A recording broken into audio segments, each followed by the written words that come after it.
مطلب غزہ کی پوری جو آبادی ہے اتنے جو ہے وہاں کی فوج ہو جاتی ہے. لیکن یہ سب مل کر کے بھی, اور امریکہ کی ایک اس کی تھی, غنڈے کی تھی, کہ تم کرو گے تمہاری پٹائی کر دیں گے, تم کو مار دیں گے, تمہاری حکومت بدل دیں گے, تمہاری فوج کو ختم کر دیں گے, تمہاری ایئر فورس. یمن کے لوگ ہیں, ان کو سلام کرنا. وہ ایسے اسلحے پھینک رہا ہے, یعنی سپر سونک جو میسائل وغیرہ مار رہا ہے, جو کہ بہت ہی بڑے ملکوں کے پاس ہوتے ہیں. مطلب شاید امریکہ اور برطانیہ, روس اور برطانیہ وغیرہ کے پاس ہوں گے. نیتنیاہو صاحب جو اتنے مغرور تھے, وہ بھاگتے ہوئے جا رہے ہیں کہیں شیلٹر. اگر کوئی آدمی لڑنے مرنے کو تیار ہے تو کوئی اسے ناکام نہیں کر سکتا ہے. اسرائیل اکیلے تھوڑی ہے, اسرائیل کے پیچھے امریکہ ہے. یہی امریکہ اگر ذرا سا غور کرے تو یہ ویتنام میں ناکام ہو چکا ہے, یہ افغانستان میں ناکام ہو چکا ہے, یہ عراق میں ناکام ہو چکا ہے, یہ لیبیا میں ناکام ہو چکا ہے, یہ سوڈان میں ناکام ہو چکا ہے. یہ ابھی تقریباً 40,000 لوگوں کو اپنے گھروں سے انہوں نے نکال دیا ہے, اور ایسے حالات پیدا کر رہے ہیں کہ کسی طرح سے یہ لوگ بھاگیں گے تو جارڈن جائیں گے. حملہ کیا ہے جس میں 590 سے زیادہ لوگوں کی شہادت اب تک ہو چکی ہے. یونیسیف کی رپورٹ کی مانیں تو اس میں لگ بھگ 200 بچے شہید ہوئے ہیں, اور جب آپ ویڈیو دیکھیں گے تو آپ کے کلیجے کانپ جائیں گے. میرے ساتھ سینئر جرنلسٹ اور آتھر ظفر الاسلام صاحب موجود ہیں. میں جاننے کی کوشش کروں گا, سر یہ ایک معاہدہ ہوا تھا, کئی مرحلوں پہ بات ہوئی تھی, لیکن اس کے باوجود نیتنیاہو نے دوبارہ سے حملہ کر دیا. اس کو کیسے دیکھتے ہیں؟ دیکھیے, نیتنیاہو یا اسرائیلی گورنمنٹ کی نیت پہلے ہی سے صاف نہیں تھی. وہ بار بار اسی معاہدے پہ بات کرتے تھے اور مہینوں لگا دیے اس معاہدے تک پہنچنے میں, جبکہ وہی چیز یعنی اس سے جو ہے کافی دن پہلے کی جا سکتی تھی انہی شرطوں پر. لیکن انہوں نے بالآخر یہ سمجھا کہ اب ٹرمپ آ گیا ہے, اب ہم کو پوری سپورٹ ہے, ہم جو چاہیں کریں گے, تو چلو ذرا سا معاہدہ کر لیتے ہیں اور بعد میں اس کو توڑ لیں گے. تو ان کی نیت پہلے ہی سے توڑنی تھی. انہوں نے اپنے کچھ لوگوں کو لے لیا, اور اس کے بعد جو ہے اب وہ انہوں نے یہ شروع کیا ہے. اور یہ چیز جو ہے اگر اس کو ہم پورے نقشے کو دیکھیں تو وہ صرف اتنی سی بات نہیں کہ انہوں نے توڑا. پہلی بات تو یہ ہے کہ ان پر بھروسہ نہیں کیا تھا. یہ کوئی نئی چیز نہیں ہے, ہمیشہ سے سن 48 میں بھی ایسا ہی ہوا کہ انہوں نے جو وعدے کیے وہ پورے نہیں کیے. بعد میں دوسرے علاقوں پہ قبضہ کیا. سن 67 میں انہوں نے بلا وجہ حملہ کیا. سن 67 میں جو سب علاقے قبضہ کیے تھے, کوئی بھی ضرورت نہیں, اس کو پریونٹیو وار بولتے ہیں. مطلب یہ کہ یعنی کوئی حادثہ ہونے سے پہلے اس کو روکنا. ابھی ہوا ہی نہیں تھا تو روکنے کی کون سی بات تھی. اس کے بعد سن 56 میں انہوں نے برطانیہ اور فرانس کے ساتھ مل کر کے صحرائے سینا پہ قبضہ کیا تھا. اس کے بعد سن 73 میں جو کچھ ہوا وہ معلوم ہے کہ امریکہ کی مدد کی وجہ سے وہ جیتے, ورنہ وہ ہار چکے تھے وہ. اور ابھی آپ دیکھ رہے ہوں گے کہ آس پاس کے علاقوں میں کیا کر رہے ہیں وہ. لبنان کے اندر معاہدہ ہونے کے باوجود بھی آج بھی انہوں نے نہیں چھوڑا.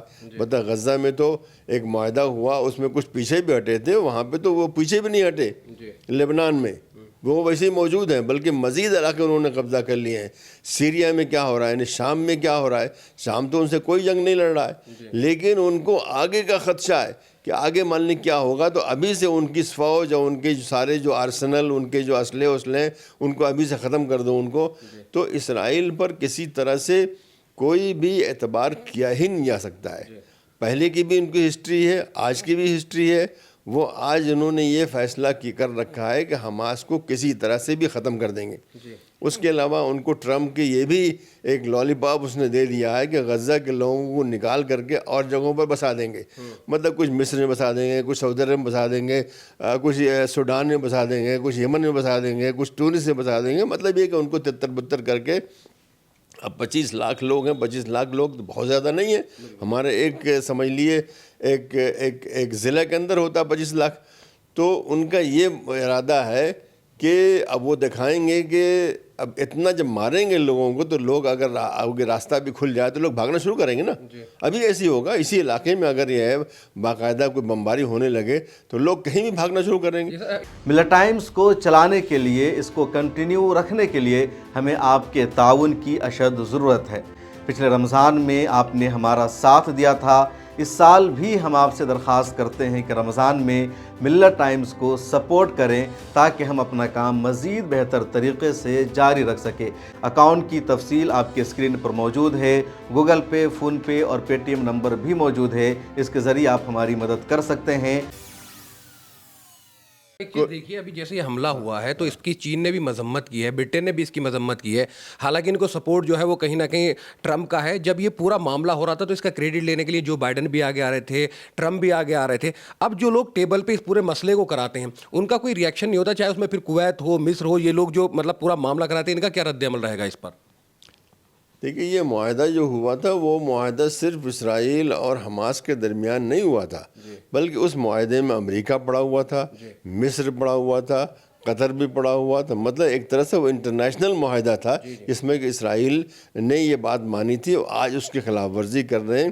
لیکن مسئلہ یہ ہے کہ آج جو ہے ٹرمپ صاحب جب آ گئے، ٹرمپ صاحب تو اعلان کر رہے ہیں نا کہ ہم دنیا کے کسی بھی قانون کو نہیں مانتے، کوئی کچھ بھی نہیں مانتے. وہ ڈیلی وہاں پہ عجیب عجیب قانون وہاں پہ لے آ رہے ہیں اپنے ملک کے اندر. اب آج ہی خبر میں دیکھ رہے ہیں کہ جو ایجوکیشن ڈپارٹمنٹ انہوں نے کینسل کر دیا. مطلب کیا ہے کہ پرائیویٹ ہی جو ہے خالی اسپتال، پرائیویٹ اسکول چلیں گے اور گورنمنٹ کو اسے کوئی لینا دینا نہیں ہوگا. تو روزانہ ان کے عجیب غریب انہوں نے اسرائیل کو ایک طرح سے کھلی چھوٹ دے رکھی، جو چاہے کرو. بلکہ میں تو یہ کہنا چاہتا ہوں کہ اسرائیل اور ٹرمپ جو ہے مل کر کے، ٹرمپ کا مطلب امریکہ نہیں ہے، پورا امریکہ تھوڑی ہے، امریکہ میں بہت لوگ اس کے خلاف ہیں. یہ لوگ مل کر کے جو انٹرنیشنل نظام دوسری جنگ عظیم کے بعد قائم ہوا تھا، جس کی آفیشیل شکل اقوام متحدہ ہے، یونائٹڈ نیشنز ہے، اس کو توڑ رہے ہیں. اس کو کہ ہم اس کے قانون کا نہیں مانتے. جس دن ہمارے خلاف ہوگا، اب انٹرنیشنل کورٹ بنا تھا اسی بنیاد پر ایک، جو تاکہ بھائی دنیا میں کوئی تو کورٹ ہوگی جو کہ ملکوں کو بھی جو ہے مجبور کرے گی اس کو صحیح و غلط کو ماننے پر. اب انہوں نے کہہ دیا کہ ہم اس کو نہیں مانتے، بلکہ ٹرمپ صاحب نے اس انٹرنیشنل کورٹ کے ججوں کے خلاف سینکشن کر دیا. اس کے جو چیف پروسیکیوٹر کریم خان صاحب جو ہے ان کے خلاف سینکشن کر دیا. مطلب یہ کہ جو انٹرنیشنل نظام بنا تھا، اور اسی انٹرنیشنل کورٹ نے اسرائیل سے کہا ہے کہ تم لوگ جو ہے جینوسائیڈ کر رہے ہو، نسل کشی کر رہے ہو. نسل کشی سب سے بڑا الزام ہے، اس سے بڑا کوئی اور جو جرم کوئی نہیں ہے. نسل کشی یعنی پوری قوم کو ختم کرنا، تم یہ کر رہے ہو. اسی انٹرنیشنل کورٹ نے نتنیاہو اور ان کے جو یوآف گیلن، جو ان کے جو وزیر دفاع اس وقت تھے، ان کے خلاف ارسٹ وارنٹ جاری کیا ہوا ہے. لیکن انہیں کوئی پرواہ نہیں، یہ کہتے ہیں بس امریکہ ہمارے ساتھ ہے تو بھی کچھ بھی نہیں ہے. تو یہ لوگ مل کر کے انٹرنیشنل نظام کو جو بنا تھا، بہت ہی مشکل سے بنا تھا، اتنی آسانی سے نہیں بنا تھا. اور اس کا حصہ سارے دنیا کے لوگ ہیں، سارے ملک ہیں، جو تقریباً 200 ملک دنیا میں آج ہیں، وہ سب اس کا حصہ ہیں. اور وہ مانتے ہیں کہ اس کے جو قوانین ہیں اس کے ہم پالن کریں گے، ورنہ کیا ہوگا، یہاں پہ ایک طرح سے سمجھ لیجیے ایک جنگل ہو جائے گا، کوئی کچھ بھی کرے گا. انڈیا جا کر کے ابھی جو ہے نا سری لنکا پہ قبضہ کر لے، انڈیا جا کر کے ابھی جو ہے مالدیپ پہ قبضہ کر لے، کسی بھی پہ قبضہ کر لے، نیپال بھی جو کمزور بیچارے ہیں ان پہ جا قبضہ کر لے. مطلب اگر راستہ کھل گیا تو جیسے کہ ٹرمپ صاحب کہہ رہے ہیں، میں گرین لینڈ پہ قبضہ کر لوں گا، میں جو پیناما کنال اس پہ قبضہ کر لوں گا. بھائی یہ کیا مصیبت ہے، میں کینیڈا پہ قبضہ کر لوں گا. عجیب بات ہے، میں غزہ پہ قبضہ کر لوں. شروع میں، ابھی تو پیچھے ہٹ گئے ہیں، شروع میں انہوں نے کہا تھا میں غزہ پہ قبضہ کر لوں گا اور اس کو میں ریویرا بناؤں گا. مطلب جو فرینچ ریویرا جو ہے، جو بہت ہی مہنگا اور بہت ہی امیر لوگوں کی جگہ رہنے کی ہے، وہ بناؤں گا. تو یہ ایک طرح سے انٹرنیشنل نظام کو توڑ رہے ہیں. اور اس میں اسرائیل ان سے فائدہ اٹھا رہا ہے کہ جو اسرائیل سمجھتا ہے کہ یہ آج ہمارے لیے حماس کو ہم کو ختم کرنا ہی کرنا ہے. حماس کیوں ختم کریں گے؟ حماس کو تو جو 2006 میں جو الیکشن ہوا تھا اس میں 70% فلسطینیوں نے ووٹ دیا تھا. اور انٹرنیشنل نظام کہتا ہے کہ جو پارٹی بھی کسی الیکشن میں کامیاب ہوتی ہے وہی نمائندہ ہے. وہ نمائندہ نہیں ہے جو کہ وہاں محمود عباس بیٹھا ہوا ہے جس کو کوئی 30% ووٹ ملا تھا. وہ تو ہارا ہوا ہے، اور ہارے ہوئے کو انہوں نے بٹھا رکھا، امریکہ نے بٹھا رکھا اور اسرائیل نے بٹھا رکھا ان کو. تو یہ نظام کو توڑ رہے ہیں. اور میں سمجھتا ہوں کہ جو چیز یہ 15-16 مہینے میں نہیں کر پائے وہ آج بھی نہیں کر پائیں گے. اس لیے کہ اگر کوئی آدمی لڑنے مرنے کو تیار ہے تو کوئی اسے ناکام نہیں کر سکتا ہے. اسرائیل اکیلے تھوڑی ہے، اسرائیل کے پیچھے امریکہ ہے. اسرائیل کو انہوں نے تقریباً 100 بلین $1000 ملین انہوں نے اسی جنگ کے دوران دیا ہے. اسلحے دیے ہیں، سفارتی ان کی تائید کی ہے. اقوام متحدہ کے اندر بار بار جو سیکورٹی کاؤنسل کے اندر یہ بات جب بار بار پیش ہوئی تو انہوں نے اس کو جو ہے اس کو وہاں ویٹو کیا اس کو امریکہ نے، جب تک کہ ان کے مرضی کی بات نہیں آئی. تو ایک طرح سے پورا اس کو سپورٹ ملا، وہ سمجھتا ہے سب کچھ کر لے گا. لیکن اگر ذرا سے پیچھے ہسٹری دیکھیں تو امریکہ سب سے بڑی طاقت ہے، اس میں کوئی شک نہیں ہے آج کی دنیا میں. مطلب دنیا میں تو اللہ باقی ہے، لیکن یہ کہ آج کی دنیا میں جو پیسہ ہے، جو فوج ہے، جو اڈے ہیں وغیرہ، اس پہ دیکھتے ہوئے، لیکن یہی امریکہ اگر ذرا سا غور کرے تو یہ ویتنام میں ناکام ہو چکا ہے، یہ افغانستان میں ناکام ہو چکا ہے، یہ عراق میں ناکام ہو چکا ہے، یہ لیبیا میں ناکام ہو چکا ہے، یہ سوڈان میں ناکام ہو چکا ہے، یہ یمن میں ناکام، یعنی کہاں پہ ناکام نہیں ہو چکا ہے. تو اس کے بعد اس کو سوچتا ہے کہ اگلی اس کی جنگ ہوگی وہ کامیاب ہوگی. اور یہ جنگ جو ہے صحیح معنی میں نیتنیاہو نہیں لڑ رہا ہے، بلکہ امریکہ لڑ رہا ہے، یہ ٹرمپ لڑ رہا ہے. اور وہ اگر ذرا سا پیچھے دیکھیں 30 40 50 سال کی ان کی جو ہسٹری ہے کہ اور بھی آگے دیکھیں گے تو وہ ناکامی ہی ناکامی. اس لیے کہ اگر کوئی قوم، اب ویتنامی قوم جو ہے اس نے لڑنے مرنے کو بالکل فیصلہ کر لیا تھا. انہوں نے جو ہے ان کے ملک کو تباہ کر دیا تھا. ان کے جنگلات کو انہوں نے ہربیسائڈ اوپر سے ہوائی جہاز سے ڈالتے تھے، جنگل کے جنگل پورا جو ہے ٹن من ہو جاتا تھا پورا. تو کہتے تھے اس میں چھپے ہوئے تھے، ہم کو دیکھنا ہے ہم کو. تو اس کے باوجود بھی وہ لڑے اور انہوں نے کامیابی حاصل کی. اور اسی طرح سے افغانستان میں طالبان کو سب نے، یعنی ان کے ساتھ امریکہ کے ساتھ جو ہے دوسرے لوگ بھی تھے، کینیڈا تھا، برٹن تھا، فرانس تھا، کون سا ملک نہیں تھا، برٹن، یہ سب لوگ تھے. لیکن یہ سب بھی آخر میں ناکام ہوئے اور وہاں پہ آج وہی طالبان دوبارہ حکومت کر رہے ہیں. لیکن یہ سبق نہیں سیکھتے. اور مجھے ایسا لگتا ہے، بہرحال میں کوئی پیشن گوئی نہیں کر سکتا ہوں، لیکن لگتا ہے کہ جو 15-16 سال، بلکہ اس سے زیادہ، بلکہ ہم کہہ سکتے ہیں کہ 75 سال سے اسرائیل جو فلسطینی قوم کو ختم کرنے کی جو پوری سازش لگائے ہوئے ہے اور یہ سمجھتا ہے کہ کسی طرح سے ان کو نکال کے باہر پھینک دے گا، یہ کر دے گا. پہلے تو انہوں نے ان علاقوں میں جہاں انہوں نے قبضہ کیا تھا وہاں سے فلسطین کو نکالا. اب جو ذرا سا ان کا بچ گیا تھا، کوئی 22% جو اس فلسطین کا بچ گیا تھا، آج ان کو بھی وہاں سے بھی، یعنی ویسٹ بینک جو ہے، ویسٹ بینک جو علاقہ جو جہاں پہ فلسطین اتھارٹی، وہاں سے بھی لوگوں کو نکال رہے ہیں. ابھی تقریباً 40,000 لوگوں کو اپنے گھروں سے انہوں نے نکال دیا ہے. اور ایسے حالات پیدا کر رہے ہیں کہ کسی طرح سے یہ لوگ بھاگیں گے تو جارڈن جائیں گے اور یہاں غزہ والے مصر جائیں گے. تو یہ حالات پیدا کر رہے ہیں. لیکن یہ دونوں حکومتیں، اردن کی حکومت نے بھی اور مصر کی حکومت نے بھی کہہ دیا کہ ہم انہیں قبول نہیں کریں گے. اگر انہوں نے آج گیٹ کھول دیا ہوتا ادھر سے یا ادھر سے تو کتنے لوگ جا چکے ہوتے. لیکن اس کے باوجود بھی یہ بھی ماننا چاہیے کہ اکثر فلسطینی لوگ جو ہے جانے کو تیار نہیں ہے. وہ کہہ رہے ہیں ہماری یہی زمین ہے، ہم یہی رہیں گے، ہم یہی مریں گے. سر، اس میں جب سے خلاف ورزی ہوئی ہے، ہم نے دیکھا کہ جب فلسطین والوں نے، حماس والوں نے ان کے بندیوں کو چھوڑا تو کافی اچھی کنڈیشن میں چھوڑا. تو کسک کہاں رہتی ہے اسرائیل کو؟ وہ کون سی کسک ہے جو وہ فلسطین سے دشمنی اتنی نبھانے کے چکر میں رہتا ہے؟ نہیں، دیکھیے، اگر بیسک کسک تو یہ ہے کہ وہ پورا فلسطین چاہتے ہیں، آج سے نہیں بلکہ فلسطین سے باہر بھی. ان کا جو پرانا جو خواب ہے کہ دریائے نیل تک، دریائے فرات تک، مطلب یہ ہے کہ جارڈن بھی ہو جائے گا ان کا اور عراق کا بھی ایک حصہ اور ادھر سارا سینا کا حصہ، یہ سب وہ چاہیے ان کو.